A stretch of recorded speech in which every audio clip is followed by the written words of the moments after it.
The Australian company Fortescue Future Industries is one of the companies proposing to enter into a joint venture with the Namibian government to produce electrolysers for green hydrogen.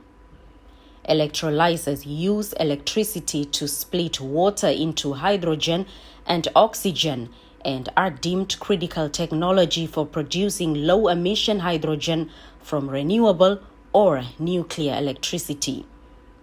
According to the proposal by the Fortescue Future Industries, which is a subsidiary of Fortescue Metals Group, government would not need to spend money during the development phase. The company's executive management further emphasized their intent during a courtesy meeting with President Geingob and cabinet members on the margins of COP28 climate conference in Dubai, using the track record of operations in various countries. In Gabon, we got into production in 6 months. Rio Tinto has had their license for 42 years. They're not in production yet. In Australia, we're the highest performing company by shareholder returns on the Australian Stock Exchange by several times. We're one of the top 5 largest companies in Australia. We're the top 3 largest taxpayer.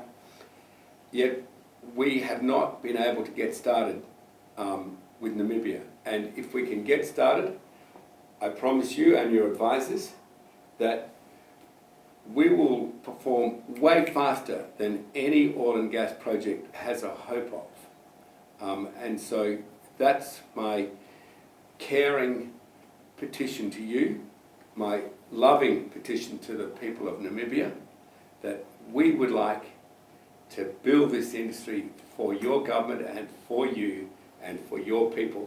We just need to get started.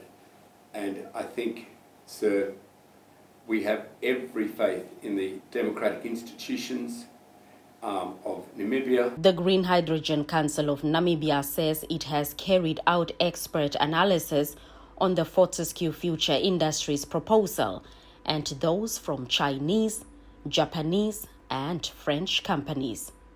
These are to be submitted to Cabinet for deliberations before any pronouncements are made next year. The interest has simply bulged in, so many others want to participate.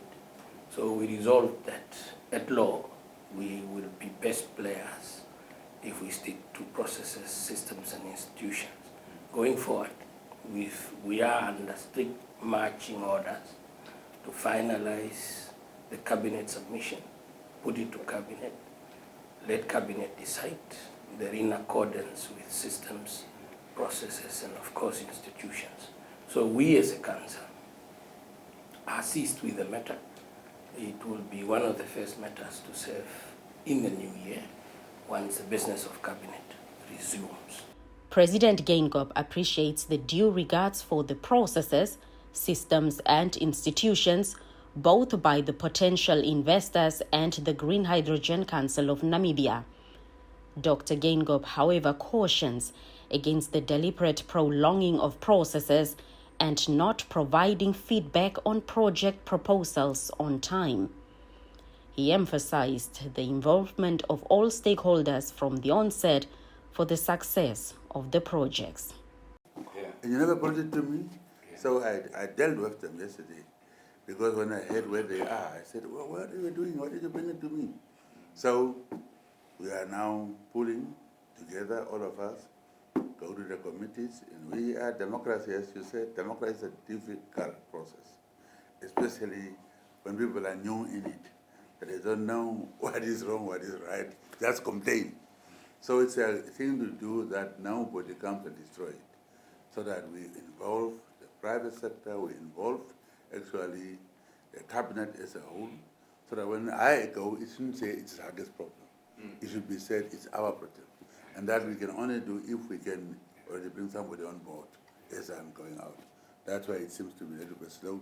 If the proposal is considered, the joint venture between Fortescue Future Industries and government would be on a 50-50 partnership basis. Blanche Kores, NBC News, Dubai, United Arab Emirates.